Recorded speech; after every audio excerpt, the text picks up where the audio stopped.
بربهم يعدلون والذي خلقكم من طين ثم قضى أجلا وأجل مسمى عنده ثم أنتم تمترون وهو الله في السماوات وفي الأرض يعلم سركم وجهركم ويعلم ما تكسبون أشهد أن لا إله إلا الله وحده لا شريك له وأشهد أن محمدا عبده ورسوله الذي لا نبي بعده ولو كره المشركون وأشهد أن محمدا عبده ورسوله ولو كره الكافرون اللهم صل على محمد وعلى آل محمد كما صليت على إبراهيم وعلى آل إبراهيم وبارك على محمد وعلى آل محمد كما باركت على إبراهيم وعلى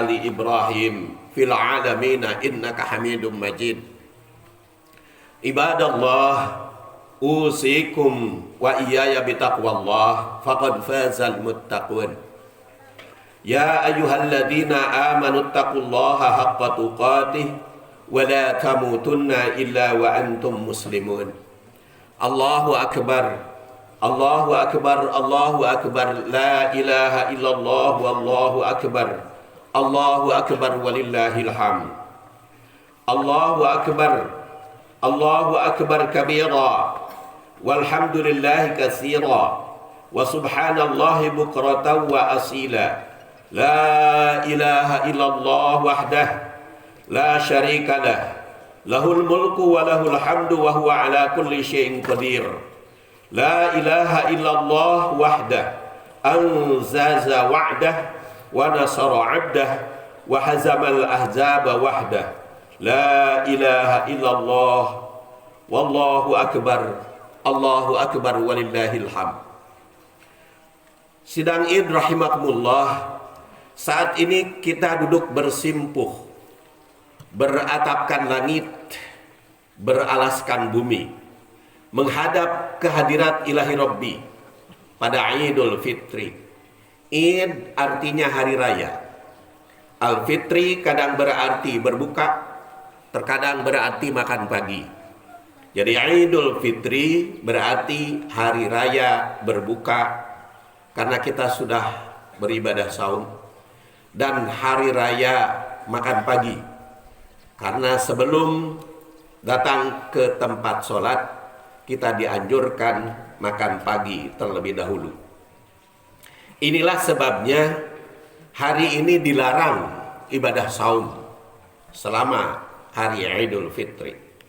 Kita gemakkan takbir Allahu Akbar, alamat rasa syukur atas nikmat ilahi. 1 bulan Ramadan kita saum tiap hari, tidak makan, tidak minum, menahan nafsu birahi. Kita kini berbuka yang diawali dengan menunaikan zakat fitri. Kita gemakan takbir dan tahmid, mengagungkan Rabbul Izzati, alamat rasa syukur atas rahmat dan nikmat yang tiada henti. Dialah ilahi yang selalu cinta pada hamba yang berhati suci. Dialah yang selalu dekat pada umat yang mendekatkan diri. Ramadan 1445 telah usai kita lewati. Saum yang dipardukan telah usai kita jalani. Zakat fitri dan zakat lainnya telah selesai kita penuhi. Kita berdoa semoga Allah menerima segala amal dan bakti. Kini kita berjanji pada ilahi untuk membangun negeri.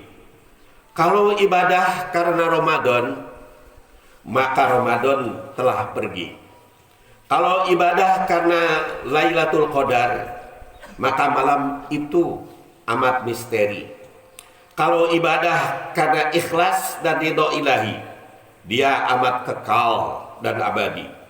Dengan rasa haru Ramadan kita lewati, tapi itulah yang sudah pasti. Kita belum tentu bertemu kembali di tahun nanti. Kita saat ini berbahagia bukan karena banyak fasilitas duniawi. Kita bahagia karena menjalankan syariah Nabi. Allahu Akbar, Allahu Akbar, Allahu Akbar, la ilaha illallah, wallahu akbar. Allahu Akbar walillahil hamd. Selama 1 bulan kita diuji jasmani maupun rohani. Ibadah saum menguji kesehatan jasmani karena yang sakit tidak bisa menjalani. Ibadah saum menguji kesehatan rohani karena yang sakit rohani tidak akan kuat menahan diri. Pendidikan kesabaran sebagai unsur utama. Bagaimana menahan makan minum dan nafsu yang diatasi. Kita juga diuji kesehatan ekonomi. Karena yang sakit ekonomi tidak akan melaksanakan zakat fitri. Hanya umat yang sehat jasmani juga kita kuat. Oleh karena itu, saum merupakan ujian kesehatan jasmani, rohani, dan ekonomi. Maka orang mukmin yang kuat itulah orang yang mukmin yang paling baik di sisi Allah dan paling dicintai olehnya. Mukmin yang kuat adalah mukmin yang paling dicintai ilahi. Kita lihat tausik hadis yang diriwayatkan dari Abu Hurairah radhiyallahu anhu. Dia wafat tahun 57 Hijriah. Bahwa Rasul bersabda, "Al-mu'minul qawi khairun wa ahabbu ilallah minal mu'minid dha'if wa fi kullin khairun akhris ala may yanfa'uka wasta'in billah wa la ta'jaz wa in asabaka syai'un fala taqul law anni fa'altu kana kada wa kada walakin qul qadarullah wa ma syaa fa'ala fa inna lau taftahu amalas syaitan." Orang mukmin yang kuat lebih baik dan lebih dicintai oleh Allah Subhanahu wa taala daripada orang mukmin yang lemah. Pada masing-masing memang terdapat kebaikan. Capailah dengan sungguh-sungguh apa yang berguna bagimu. Mohonlah pertolongan kepada Allah Azza wa Jalla. Dan janganlah kamu menjadi orang yang lemah. Apabila kamu tertimpa sesuatu kemalangan, maka jangan kamu mengatakan seandainya saya berbuat begini dan begitu, niscaya tidak akan menjadi begini dan begitu. Jangan kau katakan seperti itu. Tapi katakanlah, ini sudah takdir Allah. Ini qadarullah. Apabila dia kehendaki pasti terjadi. Karena sesungguhnya ungkapan lau yang berarti seandainya akan membukakan jalan bagi godaan setan. Hadis diriwayatkan oleh Muslim, lahir 206, wafat 261. Sidang Id rahimakumullah. Allah Subhanahu wa taala menakdirkan bahwa orang mukmin yang kuat itulah yang paling baik. Walaupun yang lemah juga asalkan iman dia tidak buruk, tapi kalau kuat itu lebih baik. Kita lihat tahlil tafsirnya. Kalimat al-mu'minul qawi khairun wa ahabbu ilallah minal mu'minid dha'if. Menurut Abu Yahya An-Nawawi yang wafat 676 Hijriah, yang dimaksud qawi, kekuatan di sini adalah yang kuat mental dalam berjuang, mencapai kebahagiaan di akhirat, menyiapkan diri untuk jihad, melawan tantangan, bisa dibangkil terjun ke medan juang, kemudian eksis dalam amar ma'ruf nahi munkar, sabar menghadapi cobaan apapun, hanya menghadap ridho Allah, semangat dalam beribadah, baik sholat, saum maupun ibadah yang lain, aktif mencari rahmat Allah dan hanya takut akan murka Allah, atau lepas dari ketidakrahmatan Allah, dia hanya takut akan murka dan lepasnya rahmat Allah. Demikian dikutip dalam Syarah An-Nawawi. Pangkal hadis ini membandingkan antara mukmin yang kuat dengan mukmin yang lemah. Mukmin yang kuat atau al-mukminul qawi yang memiliki kekuatan dalam segala hal, baik jasmani, rohani maupun ekonomi, itu lebih baik dibanding yang lemah. Mukmin yang kuat imannya lebih baik dibanding dengan mukmin yang lemah. Mukmin yang kuat ekonominya khairun dibanding yang lemah ekonominya. Orang kaya lebih mulia dibanding orang miskin. Jadi mukmin itu menjadi orang kuat. Maka kalau kita ingin lebih baik, jadilah orang mukmin yang kuat di dalam segala hal, kuat jasmani, kuat rohani maupun ekonomi. Bahkan ditandaskan di sini wa ahabbu ilallah, yang paling dicintai oleh Allah Subhanahu wa taala dibanding minal mukminid dhaif, orang yang lemah. Semua kekuatan diuji selama Ramadan, baik jasmani, rohani maupun ekonomi. Banyak yang bilang bahwa saum itu terfokus pada pendidikan spiritual rohani. Banyak yang bilang bahwa pendidikan rohani itulah selama Ramadan. Namun perlu dilihat kenyataan berdasar hadis ini dan ayat surat Al-Baqarah. Saum menyangkut segala aspek kehidupan.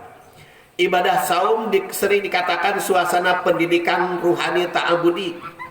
Kita perhatikan hadis ini, bukan hanya yang bersifat ritual spiritual, tapi justru pendidikan segala hal. Pendidikan kekuatan dan kesehatan jasmani, karena makan mesti diperhatikan. Kalau tidak kuat saum, maka bukalah dan ganti di hari yang lain. Atau kalau tidak kuat saum karena hamil, ganti dengan fidyah. Atau karena tidak kuat saum karena menyusui, ganti dengan fidyah. Jadi Ramadan harus kuat jasmaninya, maka diuji. Pendidikan ekonomi, pendidikan rohani, rohani jelas diuji. Karena tidak mungkin kalau kita tidak kuat rohani bisa menahan lapar, bisa menahan nafsu birahi. Demikian pula pendidikan ekonomi, karena ada zakat. Gak mungkin kalau ekonomi tidak baik kita bisa berzakat. Itulah ujian, itulah pendidikan selama Ramadan. Allahu Akbar, Allahu Akbar, la ilaha illallah, wallahu akbar, Allahu Akbar, walillahil hamd. Kemudian kalimat kedua dalam hadis itu menandaskan wa fi kullin khairun. Pada masing-masing memang mendapatkan kebaikan. Dalam situasi apapun harus meraih kebaikan. Dalam segala hal, karena kullin itu menggunakan tanwin yang menunjukkan umum, sehingga mencakup segala sesuatu, segala situasi dan kondisi. Tegasnya bagi orang yang mukmin akan tetap menjadi baik dalam keadaan apapun, baik dalam keadaan kuat maupun lemah, dalam keadaan sakit maupun sehat, dalam keadaan kaya maupun miskin. Dia harus menjadi mukmin yang kuat. Setelah pada kalimat sebelumnya mengancam orang yang lemah karena kurang baik dibanding yang kuat, maka kalimat ini sebagai berita gembira terhadap yang lemah. Tegasnya, baik menjadi orang mukmin kuat maupun lemah, setiap mukmin itu akan tetap baik. Hanya mukmin yang kuat itu adalah lebih baik dan lebih dicintai oleh Allah. Kemudian kullin itu semuanya khairun, disabdakan oleh Rasul tetap baik. Karena tidak ada mukmin yang jelek. asal dia tetap mukmin. Setiap mukmin dituntut dalam kondisi dan situasi bagaimanapun mesti meraih kebaikan sesuai dengan keadaan masing-masing.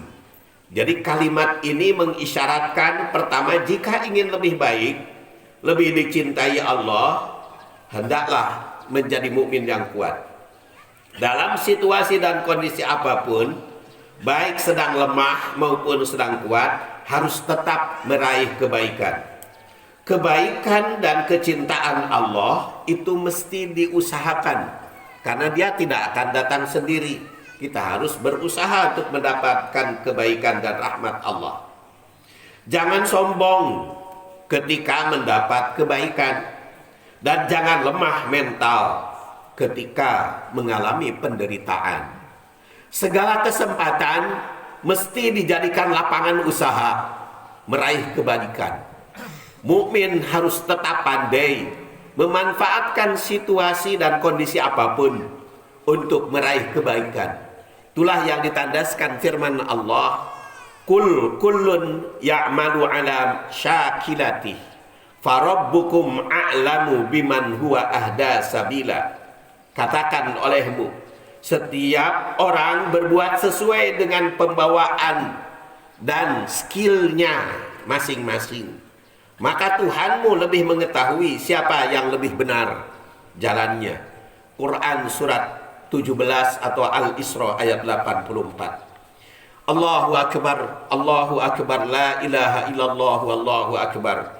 Allahu Akbar walillahil hamd. Kemudian kalimat yang ketiga, ahris ala ma yanfa'uka. Capailah dengan sungguh-sungguh apa yang berguna bagimu. Kalimat ahris itu bermakna mencari kesempatan atau semangat mencari, meraih, atau giat bekerja untuk mencapai sesuatu yang ingin didapat. Terkadang perkataan ini bermakna tamak, kadang rakus, kadang berlomba untuk meraih sesuatu.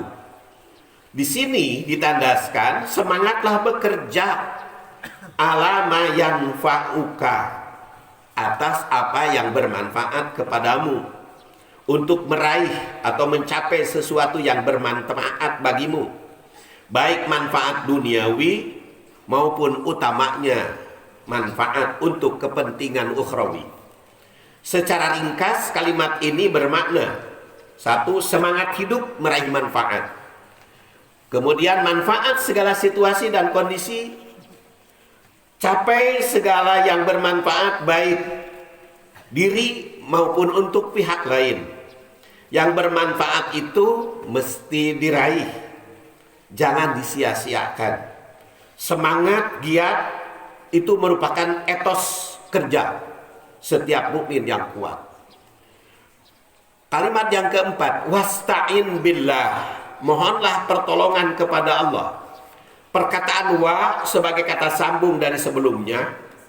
Jadi selain giat bekerja, semangat berjuang, mencapai bermanfaat, juga disertai ista'in billah, minta pertolongan kepada Allah. Giat bekerja tidak boleh lepas dari minta pertolongan. Bagaimanapun manusia harus sadar bahwa giat bekerja itu terkadang berhasil, terkadang tidak berhasil. Oleh karena itu jangan lupa minta pertolongan kepada Allah. Jangan minta pertolongan kepada yang lain. Ibnu Abbas yang lahir 3 sebelum Hijriah dan wafat 68 Hijriah meriwayatkan bahwa Rasul bersabda, kuntu khalfa Rasulillah sallallahu alaihi wasallam yauman faqala, ini sabdanya Rasul, ya gulam inni wa'allimuka kalimatin. Hei anak muda, panggilan Rasul kepada Ibnu Abbas, inni u'allima kalimatin, aku ajarkan beberapa kalimat. Ihfadillah yahfadka, jaga, peliharalah Allah, maka Allah akan menjagamu. Ihfadillah tajhidu tujahaka, jagalah Allah, maka Allah akan memberikan berbagai jalan, akan memberikan kesuksesan kepadamu. Idza sa'alta, apabila kamu minta, fas'alillah, minta kepada Allah. Wa idza sta'anta, apabila kamu minta pertolongan, fasta'in billah, minta pertolongan kepada Allah. Wa'lam, ingatlah, annal ummata, sungguhnya umat, lawi jatama'at, andaikan berkumpul, berbondong, berkolaborasi, ala ayan fa'uka bisyai'in, agar memberi manfaat kepadamu, lam yanfa'u, tidak akan bisa memberikan manfaat kepadamu, illa bisyai'in, kecuali dengan sesuatu qad katabahullahu laka, Allah catat untukmu. Walawi jatama'u, dan apabila mereka berkumpul, berbondong-bondong, bersepakat, ala ayyadurruk, untuk memadaratkanmu, bisyai'in, dengan sesuatu, lam yadurruka, tidak akan bisa memadaratkan kepadamu, illa bisyai'in qad katabahullah, kecuali sesuatu yang telah Allah catat untukmu. Alaika, untukmu, rufi'at al-aqlam wa jaffatis suhuf. Secara ringkas, ista'in billah ini menunjukkan mintalah pertolongan hanya kepada Allah. Kedua, bahwa Allah itu akan memberi pertolongan bila diminta. Kalau kita tidak pernah minta, Allah tidak akan menolong. Maka jangan minta pertolongan kepada siapapun, kepada selain Allah. Kalau kepada sesama manusia, itu hanya minta bantuan, sedangkan pertolongannya hanya kepada Allah. Mukmin yang kuat berarti optimis atas pertolongan Allah. Dia tidak pernah pesimis kepada Allah. Kelima, keyakinan atas pertolongan Allah akan memberi kekuatan bagi mukmin yang kuat mental, kuat iman, kuat pendirian, kuat jasmani, kuat rohani, dan kuat ekonomi. Maka pada kalimat yang kelima ditandaskan wala ta'jaz, janganlah kamu menjadi orang yang lemah. Setelah Rasul memuji mukmin kuat, bahwa mereka lebih dicintai Allah dan lebih baik, maka kalimat ini langsung melarang lemah. Jadi jelas arahannya bahwa setiap mukmin itu mesti mempunyai program untuk menguatkan dalam segala hal, baik jasmani, ruhani maupun ekonomi. Bahkan dalam hal ekonomi, Rasulullah SAW menandaskan al-aidi, tangan itu salah satu, ada tiga. Fayadullah al-ulya, yang pertama paling tinggi derajatnya adalah tangan Allah yang paling tinggi. Yang kedua, wayadul mu'ti allati taliha, yaitu tangan orang yang memberi. Wayadus sa'il, dan tangan yang ketiga yang paling rendah derajatnya adalah tangan peminta. Maka asufla itu termasuk yang paling rendah derajatnya. Fa'til fadla, makanya jangan kagok, jangan segan untuk memberi al-fadlah. Wala ta'jid, jangan lemah an-nafsi, untuk berinfak, untuk bersedekah. Itu jangan enggan, karena itu menaikkan derajat kita. Tangan yang memiliki kekuatan berdasar hadis ini adalah tangan Allah tertinggi, tangan kedua pemberi, dan tangan ketiga peminta. Maka ibadah zakat mendidik agar jadi pemberi dan memberantas peminta. Karena orang miskin langsung diberi dari zakat, orang fakir juga diberi dari zakat, tidak meminta. Fakir itu diistilahkan dalam surat Al-Baqarah 273, la yas'aluna ilhafa. Orang fakir itu tidak pernah minta-minta. Tapi bedanya antara fakir miskin, kalau fakir uhsiru fisabilillah, yang berjuang di jalan Allah, sehingga tidak punya kesempatan untuk berbisnis karena dia berjuang di jalan Allah, berdakwah, mengajar. Kalau miskin, orang yang tidak berjuang kepada Allah tetapi dia tidak punya harta. Di situ bedanya antara fakir dan miskin. Sidang itu rahimakumullah, zakat itu menguji mana fakir, mana miskin, mana orang kaya. Tangan yang pertama mulia adalah pemberi. Tangan yang kedua derajatnya atau yang ketiga di sisi Allah adalah peminta. Baik fakir maupun miskin tidak boleh diberi zakat kalau dia peminta. Karena sifat orang mustahik zakat layas aluna ilhafa, tidak pernah meminta. Oleh karena itu jika ingin memiliki kekuatan, maka jadilah pemberi. Zakat fitri itu didikan agar kita menjadi pemberi. Jangan merasa lemah untuk memberi. Berikanlah kepada yang butuh, maka akan memiliki kekuatan. Jadi hadis ini melarang mukmin menjadi orang yang lemah, maka jadilah pemberi. Zakat fitri yang dipardukan itu merupakan didikan menjadi pemberi.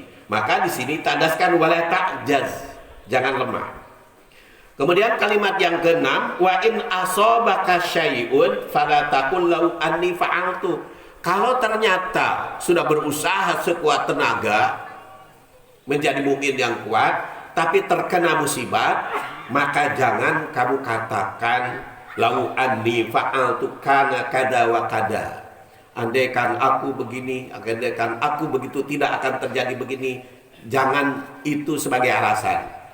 Jadi wa in asobaka syai'un, asobaka itu kadang-kadang baik, kadang-kadang buruk, tapi konteks hadis ini apabila kita mengalami kegagalan atau penghalang atau kendala. Jadi tegasnya fala taqul lau anni. Jangan hanya andaikan. Kenapa?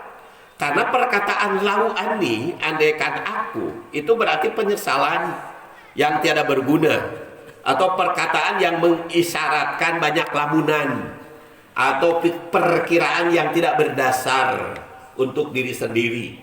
Disambungkan fa'altu, aku akan berbuat, andaikan aku akan begitu, akan begini, karena kada wa kada.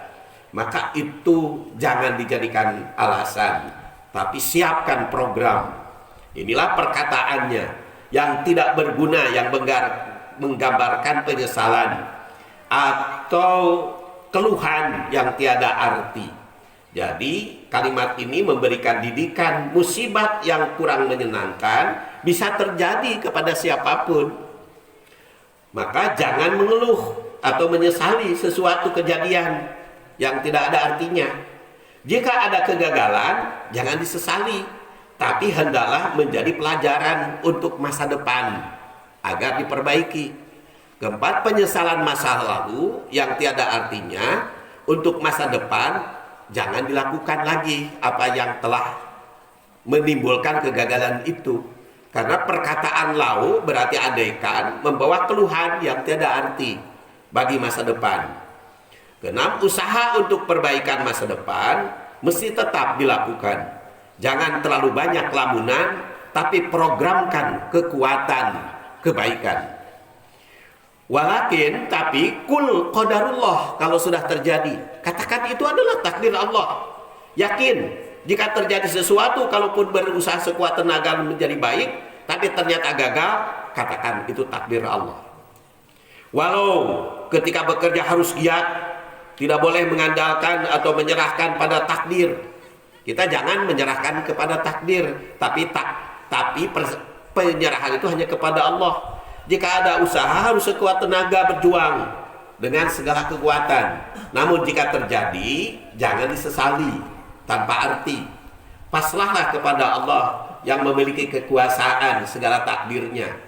Jadi takdir yang mesti kita capai itu adalah menggapai takdir yang baik. Karena mukmin yang kuat itu lebih baik. Namun kekuatan manusia terbatas. Karena ada kekuatan yang mutlak, yaitu qadarullah. Allah subhanahu wa ta'ala tidak akan mendolimi manusia dengan takdirnya. Mukmin harus berkeyakinan bahwa nasi buruk ada kaitan dengan amal manusia. Begitu pula nasi yang baik. Dan ini ditandaskan oleh firman Allah subhanahu wa ta'ala, surat 41 ayat 6. Man amila salihan falinafsih wa man asa'a fa'alaiha. Wa ma biddolamin lil abid. Siapa yang mengerjakan kebajikan, maka pahalanya untuk dirinya sendiri. Dan siapa yang berbuat jahat, maka akibatnya menjadi tanggung jawab dirinya sendiri. Tuhanmu sama sekali tidak akan mendolimi manusia. Berdasar ayat ini, orang yang berbuat kebaikan bakal mendapat kebaikan. Orang yang berbuat keburukan maka akan tertimpa keburukan. Ini merupakan hukum sebab akibat atau kausalitas. Jika gagal, dipersilahkan introspeksi, tapi bukan disesali, tapi dijadikan pelajaran masa depan. Takdir Allah memang sangat tergantung pada Allah, tapi Dia bisa mengubah takdir, asal takdir itu diubah oleh Allah. Dan Allah tidak akan mengubah takdir manusia tanpa usaha manusia itu sendiri. Dan Allah tidak akan berbuat dolim. Wa ma asobakum min musibah famimma kasabat aidikum wa ya'fu an kasir. Musibah apapun yang menimpa kamu adalah karena perbuatan kamu sendiri, dan Allah memaafkan. Musibat apapun yang buruk ada kaitan dengan usaha manusia sendiri.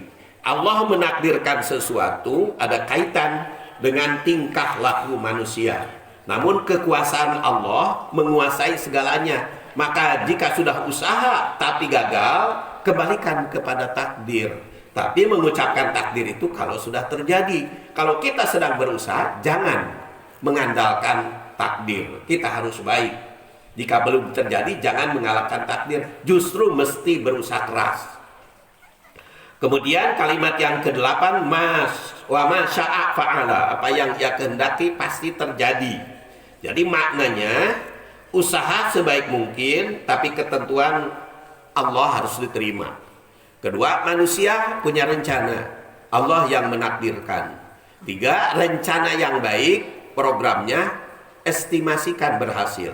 Karena kekuatan Allah dikaitkan dengan usaha manusia, maka haruslah sebaik mungkin agar mendapatkan takdir yang baik. Kemudian ternyata berhasil atau sudah maksimal, maka itu qadarullah. Allahu akbar walillahil hamd. Kemudian kalimat yang ke-9, fa innalau taftahu amal syaitan. Kalau kata-kata andaikan itu mendatangkan, membuka godaan setan.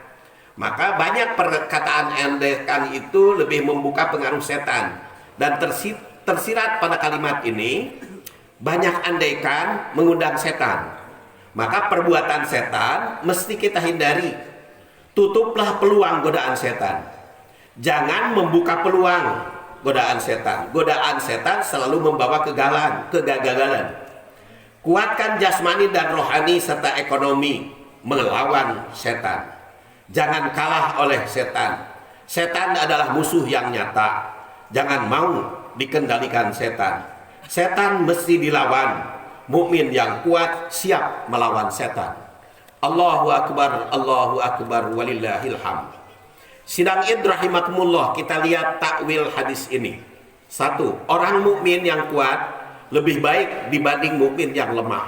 Mukmin yang kuat lebih dicintai Allah dibanding yang lemah. Oleh karena itu, jika ingin lebih baik dan lebih dicintai Allah, jadilah mukmin yang kuat. Kedua, agar dicintai Allah dan meraih derajat terbaik, maka mesti semangat memperkuat diri dalam segala bidang, baik jasmani, rohani maupun ekonomi. Jangan terlemahkan. Orang yang lemah derajatnya dibanding yang kuat. Tiga, kekuatan mesti diusahakan. Jangan menyerah pada takdir. Terserah itu hanya kepada Allah. Kekuatan mesti diraih oleh setiap individu. Jangan mengandalkan pihak lain. Keempat, dalam situasi dan kondisi apapun, mukmin akan tetap meraih kebaikan, baik dikala kuat maupun lemah, bahkan dikala tertindas karena pandai menghadapinya.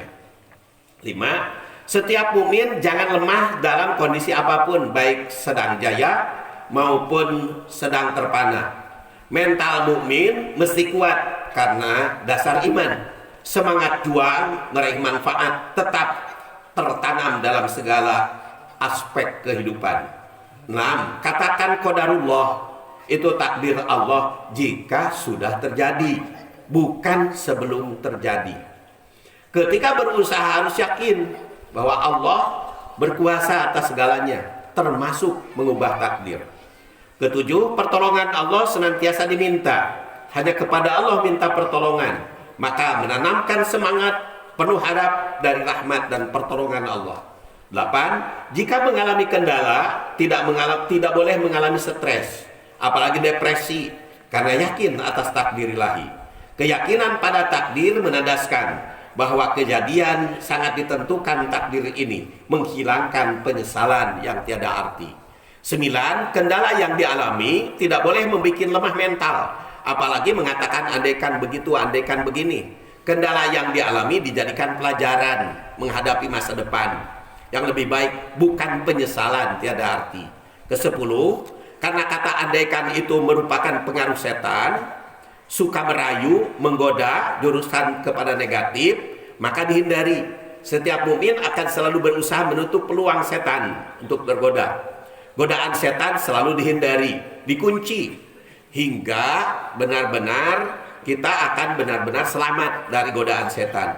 11. Jangan banyak mengatakan andaikan, tapi siapkan menjadi mukmin yang kuat dalam segala hal, baik mental, baik jasmani, rohani maupun ekonomi. 12. Ibadah saum sering dikatakan pendidikan rohani, spiritual, tapi justru mencakup pendidikan jasmani, rohani maupun ekonomi.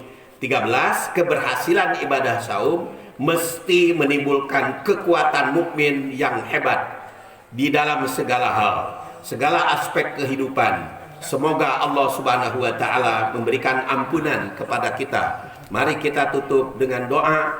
Rabbana taqabbal minna innaka antas samiul alim. Rabbana afrigh alaina sabra wa tsabbit aqdamana wansurna 'alal qaumil kafirin. Rabbana la tuzigh qulubana ba'da idh hadaitana wa hab lana min ladunka rahmah innaka antal wahhab.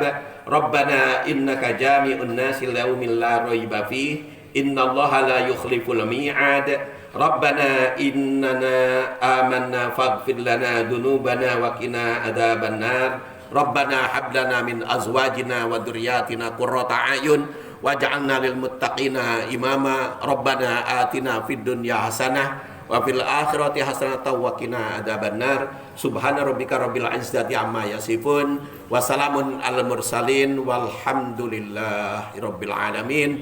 Wassalamualaikum warahmatullahi wabarakatuh.